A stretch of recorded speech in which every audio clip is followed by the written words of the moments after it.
Vamos fazer uma oração nesse momento, abrir o coração e pedir ao Senhor que continue falando conosco, e brevemente vamos meditar na palavra de Deus nessa noite. Pai, muito obrigado por cada voluntário que torna possível esse nosso culto de louvor e adoração. Obrigado pela graça perdoadora que nos une a todos aqui nessa noite. Obrigado pelos louvores que foram entoados. A nossa expectativa é que o Senhor tenha sorrido em aprovação sobre tudo isso. E nesse momento, Pai, nós abrimos os nossos corações para ouvir a Tua voz. Há pessoas que estão enlutadas nessa noite. Há pessoas que precisam de esperança, de renovação. Outros talvez precisem, Senhor, de uma exortação. Fala conosco, Pai. Que nenhum de nós saia daqui como aqui chegou. Em nome de Jesus. Amém. No ano de 2018, eu recebi vários convites para pregar na região de Kansas City, nos Estados Unidos, bem no meio oeste norte-americano. Era ainda período de fim de inverno que nós estávamos lá naquela ocasião. E pregando de igreja em igreja, de bairro em bairro, eu recebi um outro convite para ir pregar no Arizona, uma cidade chamada Scottsdale. Lá de Kansas City, no meio oeste americano, até Scottsdale, daria mais ou menos 2.000 quilômetros de distância. O que, francamente, para, por exemplo, um caminhoneiro, alguém que vive na estrada, não é lá muita coisa, 2.000 quilômetros. Porém, quando você está falando de uma viagem daquela região até o Arizona, está falando de alguns desafios, especialmente para um rapaz sul-americano como eu. Então os meus amigos lá diziam: Leandro, você devia ir de avião. Mas, irmãos, francamente, não tinha dinheiro no caixa para ir de avião. Então nós tínhamos que ir de carro, era a família inteira. E eu tinha que cruzar o estado do Missouri, o estado de Kansas, uma parte do Colorado, uma parte do Novo México e uma parte das estradas do Arizona. Para você ter uma ideia do que é isso, era o seguinte: saindo das colinas do Missouri, entrando nas planícies do Kansas e subindo as montanhas do Colorado, era neve na montanha. Neve. Eu sei dirigir bem no barro, na neve é outro papo. Mas saindo das montanhas que tinham neve, eu ia entrar no deserto e cruzar então o deserto do Novo México e depois o deserto do Arizona. Agora, o deserto é o seguinte: lá você não tem o sinal do celular disponível, não tem posto de gasolina, não tem restaurante, não tem banheiro. Você precisa ter certeza que planejou bem a viagem naquele trajeto. E eu cometi um pequeno erro numa das vias. E claro, você vai vendo o seu carro começar a ficar com pouco combustível, o que você levou de água para consumir está acabando, não tem restaurante. Eu confesso a vocês, nós regamos alguns cactos naquela região, mas você vai ficando tenso, pensando: será que eu vou conseguir chegar lá? Será que eu vou terminar essa viagem? Será que aquilo que o meu colega falou lá na cidade, dizendo: Leandro, cuidado, você não conhece, não vai dar certo? Mas finalmente nós cruzamos tudo aquilo e chegamos e fomos recebidos pelo casal Rob e Catherine Wagger. Que alegria! Eles só faltaram desenrolar um tapete vermelho para nos receber ali. E tivemos um ótimo tempo de ministério, de celebração, de provisão na presença de Deus. Mas dessa história, eu sempre carrego comigo o que é a minha vida e a sua vida. A nossa vida, de onde nós estamos e onde gostaríamos de chegar, seja qual for a área, seja como um pai, como uma mãe, como um amigo, como um profissional, como uma pessoa no ministério, não é uma via reta, não é uma linha reta que você começa e facilmente chega lá. Você tem planícies e colinas e montanhas e neve e deserto, e a gasolina está acabando, e tantas dificuldades e espinhos pelo caminho, que em alguns momentos você tem a sensação de que não vai chegar lá, que não vai conseguir. Já teve essa sensação? De que parece que as coisas não vão acontecer. Mas nós devemos lembrar nesses momentos que onde quer que estejamos, o melhor ainda está por vir. O melhor está por vir, está lá adiante, está depois daquele deserto, está depois daquela montanha, está depois daquele lugar em que o carro está patinando com dificuldade, está depois daquela planície onde você está com medo e inseguro. O melhor está por vir. E o livro que nós vamos meditar brevemente nessa noite é um livro que fala exatamente sobre isso. Um livro que aponta para a realidade de que aqueles que servem a Deus não têm uma linha reta. Aliás, fuja de qualquer pregador, de qualquer pessoa, de qualquer mentor, de qualquer coach, de qualquer incentivador que te diga que a vida vai ser fácil e que vai ser uma linha reta para você chegar lá. Não é assim. Altos e baixos, planícies, colinas, vales, desertos. Mas aquele que começou a boa obra nas nossas vidas, ele vai cumprir até o dia de Cristo Jesus. O livro de Ruth trata disso. A história se dá num contexto terrível, e nós meditamos semana passada no livro de Juízes. O livro de Juízes é o livro mais sombrio do Antigo Testamento. Você tem estupro, você tem assassinato, você tem esquartejamento, você tem abusos de simonia, isso é, de exploração religiosa. É um livro que eu costumo dizer que se você lê à noite você não dorme direito, é perturbador. Mas é naquele mesmo período que você tem essa pérola. É no meio desse deserto chamado de Juízes que você tem esse livro chamado Ruth. Um livro que mostra que mesmo quando todos estão desgarrados, afastados de Deus e atolados na lama dos erros e pecados até o pescoço, atenção, ainda assim é possível viver uma vida extraordinária com Deus. Esse livro é assim. Bom, como seria então a estrutura desse livro? João me lembrou muito bem. O livro começa no primeiro, são 4 capítulos apenas, um livro curtinho, mas muito profundo, cheio de riquezas, cheio de tesouros. Ele começa logo no primeiro capítulo com perda. Perda. A história começa a descrever que uma família que mora em Belém. Como é que chama Belém? O que significa Belém? A casa do pão. Belém significa padaria. Eles moravam na padaria, mas estão vivendo com escassez, não tem o que comer, a fome chegou, a fome está batendo na porta daquela gente. A saída para o povo de Israel, quando a fome vinha ao encontro deles, quando a escassez entrava na própria padaria em Belém, era arrepender-se e buscar a Deus, e pedir que Deus desse a solução. Mas o que faz Elimeleque? Ele decide dar a própria solução ao problema. Ele não consulta Deus, ou a palavra de Deus, ou a direção de Deus. E sabe, quando você já se frustrou na vida? Quem já se frustrou aqui? Deixa eu ver. Eu já me frustrei algumas vezes na vida. Quando nós nos frustramos na vida, a primeira coisa a fazer é buscar a Deus. É perguntar: Deus, o que o Senhor tem a dizer sobre isso? Sobre esse relacionamento que não deu certo? Sobre esse diagnóstico da minha saúde? Sobre essa crise financeira? O que o Senhor tem a dizer sobre essa perda? Porque se você tentar simplesmente se aventurar a resolver da sua própria maneira, você pode trocar uma situação ruim por outra pior. Foi o que aconteceu com Elimeleque. Ele sai com a sua esposa, com seus 2 filhos, vai para a terra de Moabe, distanciando-se da terra prometida. E lá ele troca a fome por funerais. Perda. Ele morre.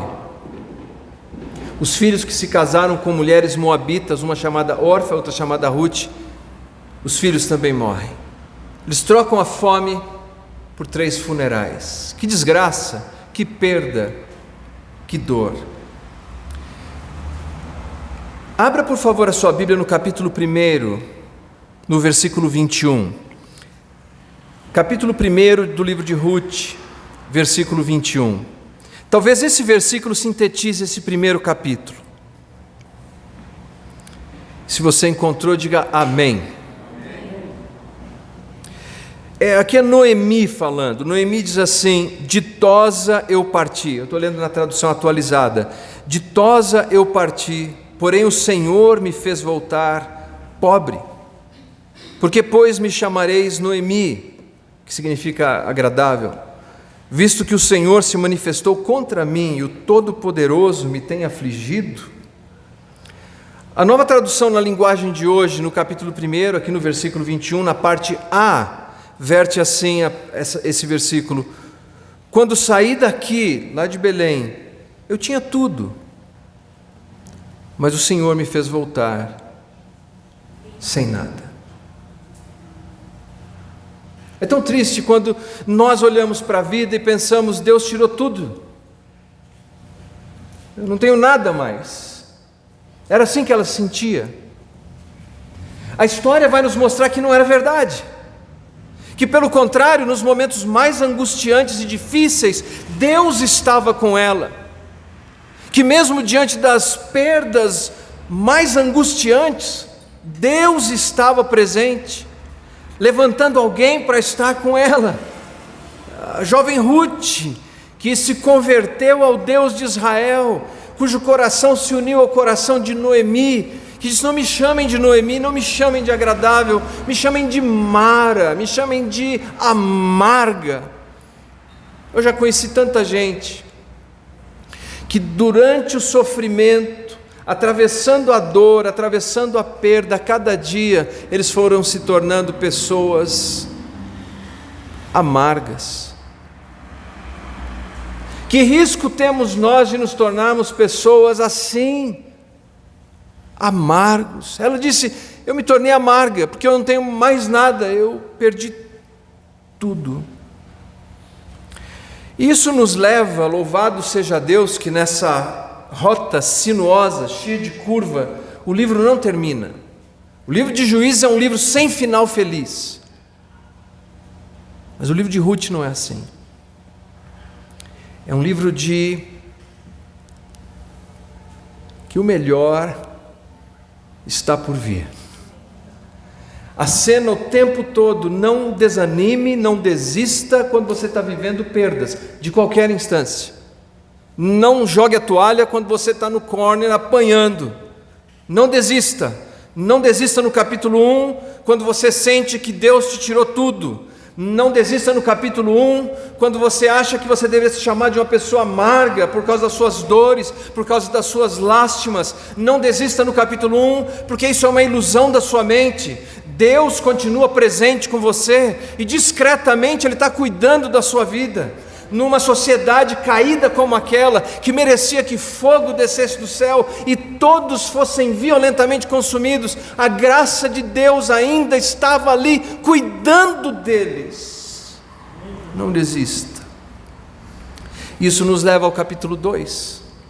Se o capítulo 1 é o capítulo de perda, o capítulo 2 é um capítulo de provisão, para mostrar que Deus ainda estava ali cuidando dessas 3 mulheres. Bom, Orfa deixa o caminho, volta para Moabe, mas Ruth e Noemi voltam para Belém. E Deus vai cuidando delas nessa jornada. E como Deus cuida delas, isso é extremamente importante para nós. No texto nós vemos que Ruth conversa com Noemi e diz assim: olha, eu vou começar a apanhar alguma sobra de trigo, eu vou colher alguma coisa em alguma plantação. João me lembrou muito bem que o que ela estava fazendo era buscar a solução dos seus problemas no que prometia a palavra de Deus. Abre em Levítico no capítulo 19. Levítico 19, 2.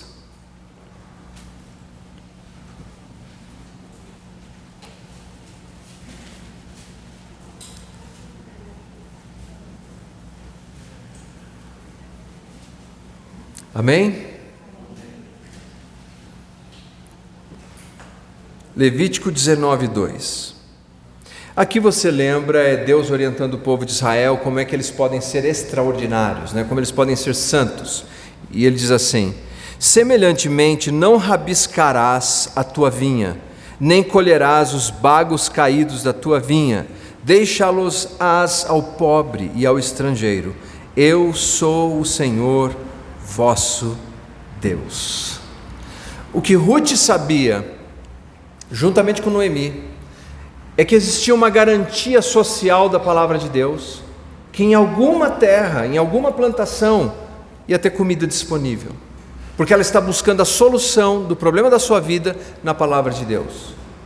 Se você quer encontrar solução para a sua vida, qualquer que seja, de qualquer ordem, busque primeiramente na palavra de Deus. O que a Bíblia tem a dizer sobre isso? Eu, em 30 anos de aconselhamento, tenho percebido isso, que nós como cristãos muitas vezes não temos consciência de que a palavra de Deus tem a maioria das respostas que nós precisamos. A Bíblia tem o que dizer sobre como devemos criar os nossos filhos, como devemos tratar o nosso cônjuge, como devemos usar os nossos dons, o nosso talento, como devemos gerenciar o nosso dinheiro. Precisamos apenas nos debruçar sobre a santa palavra de Deus e buscarmos esse caminho. Como nós temos uma Ruth aqui, tem mais de uma Ruth hoje? Deixa eu ver, Ruth, quantas Ruth nessa noite?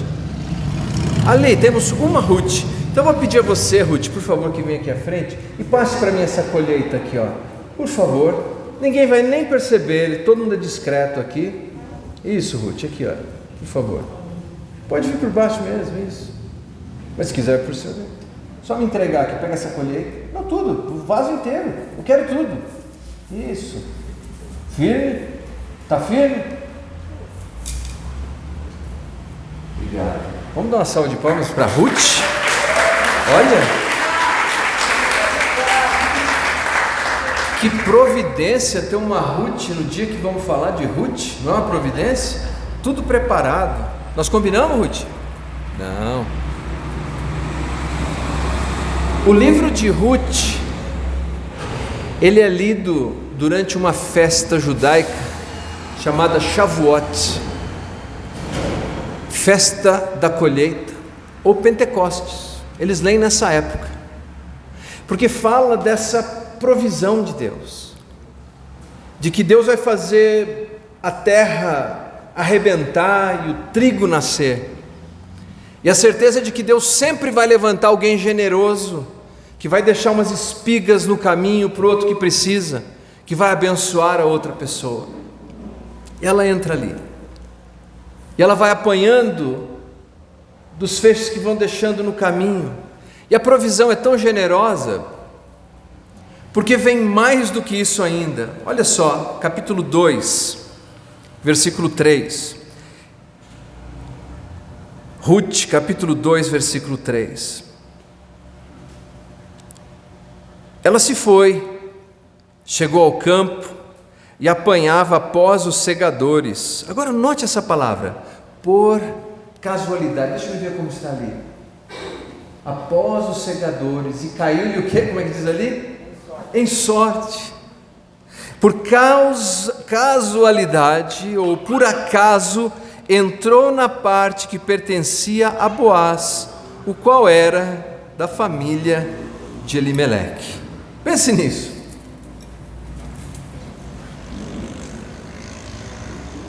Aqui está a mulher seguindo a palavra de Deus para ter a solução dos seus problemas. Ela não tem nem noção que Deus discretamente, Deus muitas vezes é discreto, não fica esperando uma tempestade, um farfalhar de asas angelicais. Discretamente Deus está organizando tudo, ao ponto do autor dizer que por casualidade, por acaso, por sorte, ela entrou na terra de Elimeleque. Elimeleque não só foi generoso, cumprindo as ordenanças de Levítico, deixando uma sobra do trigo, oferecendo água, oferecendo proteção, oferecendo a ela da sua generosidade, da sua bondade, mas mais do que isso, quando ela volta para contar para Noemi, a sogra, onde é que ela foi parar, ela descobriu que Elimeleque era um parente remidor. A ideia de parente remidor aparece lá em Deuteronômio, no capítulo 25. Era uma regra de que se, especialmente uma mulher, viesse a ficar pobre, sem o marido, sem filhos, e correndo o risco de perder a sua propriedade, ela poderia ser socorrida por um parente próximo, chamado de parente remidor. Ele poderia inclusive se casar com ela, e o nome disso é levirato, vem do latim levir, cunhado, ou seja, um cunhado próximo, que se casaria com ela, garantindo provisão, proteção e posteridade. Agora veja você, ela está... Quando eu era menino, na escola, tinha uma garotinha que sofria um bullying. O pessoal falava, eu nem sabia o que era isso, eles falavam, olha, ela vive chepando. Já ouviram essa palavra? Chepando? Então era uma gíria da época, eu nunca nem chequei no dicionário para ver se ela está no vernáculo. Era uma menina que sempre ia depois da feira pegar a sobra. Era isso que ela fazia. Ela ia depois da feira pegar a sobra. E as pessoas zombavam dela, riam dela. Ruth é uma mulher que está indo depois da feira fazer a rabiscagem. Rabiscar a lei social lá de Levítico, de deixar a sobra para quem é mais carente. Um parêntese. Uma vez um rapaz estava estudando a Bíblia numa escola dominical e perguntou ao professor, professor, está escrito aqui sobre rabisco, o que é isso aqui? O professor pensou um pouco e disse, isso daí é a molinha da ponta do chuchu. Ah, obrigado. Não, o rabisco não é a molinha da ponta do chuchu, é a lei social de deixar para a pessoa mais carente, deixar para o mais pobre. Aqui está ela, chepando, rabiscando, apanhando as sobras, por casualidade, por acaso, por sorte, que é uma palavra melhor? Por uma provisão de Deus, ela chegou no lugar certo, com a pessoa certa, na hora certa. Deus estava cuidando dela. Deus estava cuidando porque o melhor ainda estava por vir. Um amigo meu chamado Bruce Baker, eu estava traduzindo para ele numa igreja. E o Baker era grandalhão, parecia um cantor de ópera, como Pavarotti. E lá naquela igreja pediram para ele cantar um pouquinho das músicas de Pavarotti. E antes de pregar, ele era muito divertido, ele começou a cantar. E tinha um vozeirão de Pavarotti. Aquilo ecoava dentro do templo, aquele vozeirão dele. E tinha uma pessoa passando lá na rua. Aí do Pavarotti, ele já migrou e cantou Amazing Grace, a graça maravilhosa. Um homem entrou naquele dia, o homem que estava passando era um artista, inclusive Alex, era um caricaturista que estava passando. Ele entrou e recebeu Jesus como seu salvador pessoal naquela noite. Por acaso, por uma casualidade, por sorte, por uma providência divina. Deus está cuidando de nós. Bom, quando ela conta isso para a sogra, parece no capítulo 2 que tem tudo para dar certo. Boaz tinha tudo para pedir ela em casamento, ele é um homem bacana, ele já liberou geral para ela fazer a colheita, mas o capítulo termina com um contratempo. Ele tem tudo para pedir a mão dela em casamento, mas não pede. Capítulo 2. E você termina o capítulo 2, se não conhece a história, falando, mas vai ou não vai? Quando eu fui pedir a mão da minha esposa em casamento, eu estava encantado com aquelas churrascarias, que para mim era uma coisa nova, de São Paulo, e tinha uma chamada Novilho de Prata, e eu juntei um dinheiro, levei a Julie lá para pedir a mão dela em casamento, e nos sentamos à mesa, e o garçom, tudo muito lindo, botou a cadeira no lugar. Ela falou, então Leandro, você me trouxe aqui para quê? Eu falei, eu te trouxe aqui, e antes que eu pudesse terminar, ele enfiou entre nós uma espada, e disse, vai picanha? Eu respirei um pouco, comi um pedaço de picanha, me recompus, e daqui a pouco ela falou, então, está gostoso, mas nós estamos aqui por quê? E então o rapaz volta com a espada entre nós dois e diz assim, vai linguiça, e vai frango. E chegou uma hora que, com tantas interrupções, tanto contratempo, eu já estava voltando para casa de carro, sem propor. Mas a Júlia já estava assim: e aí, rapaz, o que vai?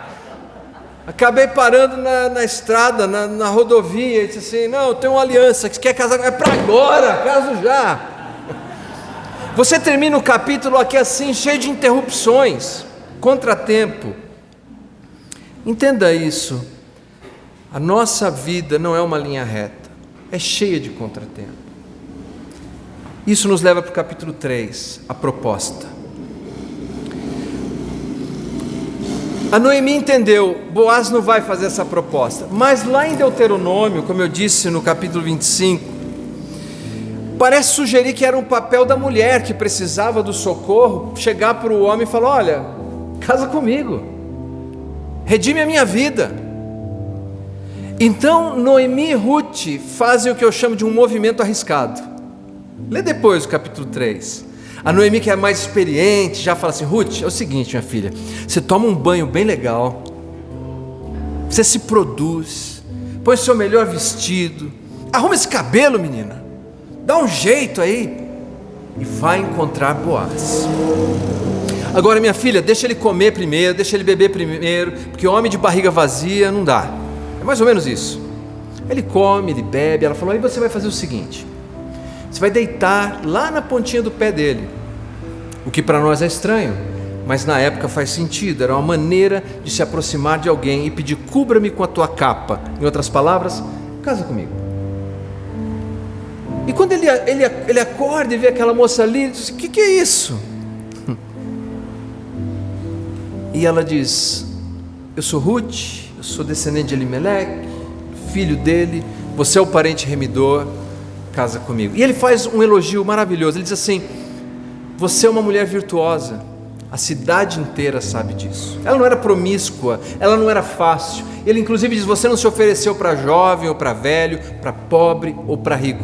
Mais uma vez, ela está buscando a solução da sua vida na palavra de Deus. Capítulo 3, versículo 12, a resposta dele é assim: ora, é muito verdade que eu sou o resgatador, ou seja, esse parente próximo que pode mudar a sua vida e casar com você, mas ainda há outro resgatador que é mais chegado do que eu. Contratempo. Puxa, mais uma curva, mais uma colina, mais uma montanha. Agora que o homem está pronto para dizer: vamos. Ele fala: mas eu não posso. Ele é íntegro, ele segue a palavra de Deus. Ele fala: tem outro. Nem todo contratempo, meus queridos, é do diabo, sabiam disso? É da vida. Quando você está dirigindo o seu carro e você se depara, por exemplo, com alguém que trabalha para o Estado, vestido com a roupa dele cor de laranja, e para você lá e você queria ir rápido, é parte da vida. O que fazer quando você tem contratempo? Tenha paciência, confie em Deus. Deus está cuidando de você. No capítulo 4 nós temos o progresso. Ele procura esse parente remidor que é mais próximo, ele chama as testemunhas, eles sentam na praça pública e ele conta a história para esse homem. E se você não conhecesse a história, você ia ficar torcendo para aquele outro não aceitar. Ele falou: olha, então tem essa moça, a situação é assim. Aí o rapaz diz: tá bom, eu resgato ela. Que vontade de puxar o cabelo. Não é para você resgatar, é para o Boaz. Nós estamos torcendo para o Boaz e para contratempo. Confie em Deus quando a coisa não está acontecendo do jeito que você quer, porque lá no fim o melhor ainda está por vir. Sabe o que eles fazem? Aí ele explica para o homem a situação e fala: não, então eu não vou resgatar mais, você pode resgatar, está aqui o meu sapato. Que era assim que eles faziam um contrato. E deu a sandália para ele, falou: está aqui, está garantido. Porque lá na frente, se alguém perguntasse, mas ele aceitou, está aqui a prova, eu estou com o sapato dele. E deu o sapato e falou: não, resgata você. E o que acontece é que Boaz vai, pede a mão de Ruth em casamento, casa-se com ela. Eventualmente ela, que 10 anos depois de ter casado, no primeiro casamento, quando ficou viúva, 10 anos, era estéril.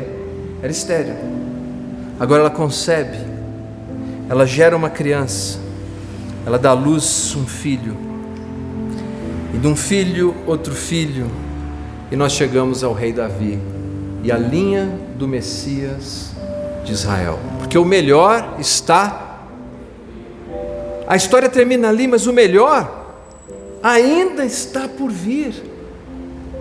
E é tão interessante que o livro de Ruth é a história de Noemi, porque a Noemi que pediu para ser chamada de amarga, nunca é chamada de amarga, continua sendo chamada de Noemi, de agradável. E quando termina a história, todos dizem assim: olha, bendita é Noemi, Deus deu a ela um filho, e é ela que está carregando aquela criança nos braços. Noemi disse: eu saí cheia e estou voltando vazia. Deus disse: não, Noemi, você está voltando mais plena ainda, porque o melhor ainda está por vir. Essa é a minha vida, essa é a sua vida, se acreditamos em Jesus. Há um cantor americano, eu vou fechar com ele, chamado TobyMac. TobyMac é um cantor que canta músicas cristãs, o gospel americano, e ele viveu uma tragédia recentemente, talvez um ano e pouco atrás. O filho dele, de 21 anos de idade, morreu, um infarto fulminante, e foi um dos momentos mais devastadores da vida daquela pessoa, e nós podemos imaginar o quanto. Ele se afastou de tudo, de todos. Ele dizia que todos os dias eram cinzas e tristes. Ele falou: mas um dia, enquanto eu estava lendo um salmo, eu li uma passagem que diz que Deus arregaça as suas mangas. E eu pensei: se Deus arregaça as suas mangas, se essa é a mensagem que eu encontro na palavra dele, quer dizer então que Deus ainda está trabalhando em meu favor, quer dizer que Deus está interessado em mim ainda. E ele sentou, e depois de tanto tempo recluso, cheio de dor e angústia, ele escreveu o seguinte: o socorro está a caminho, seja meia-noite ou ao meio-dia, ele não atrasa nem adia, ele honra tudo o que anuncia. Já vivi o suficiente para dizer que o meu socorro ele vai trazer. Meus queridos, o melhor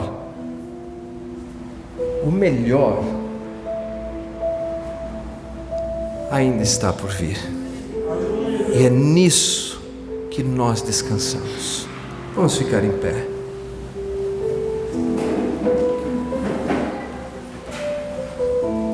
Pai Santo, Pai querido, muito obrigado por essa noite, obrigado por cada pessoa que aqui se encontra, obrigado pela sua santa palavra e por essa história maravilhosa, Pai. Uma história que começa com perda, mas move-se para a provisão, e move-se, Senhor, para uma proposta, e move-se, Senhor, para um progresso. Aquela moça que era a catadora se tornou a dona da colheita, porque o melhor está sempre por vir.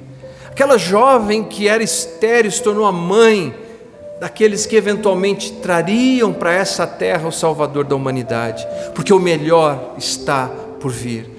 Toma os teus filhos nessa noite, ajuda-nos a entender, Senhor, que no meio da nossa luta, no meio da nossa dor, podemos confiar em Ti, porque o melhor ainda está por vir. Em nome de Jesus oramos e agradecemos. Amém. Você recebe a palavra de Deus nessa noite? Diga amém. Que o amor de Deus Pai, o Todo-Poderoso, a graça infinita do Senhor Jesus Cristo, a consolação, o encorajamento do Espírito Santo de Deus esteja sobre a sua vida, não somente hoje, mas para todo sempre. Quem crê, diga amém. Salva de palmas a Jesus. Boa semana. O melhor ainda está por vir.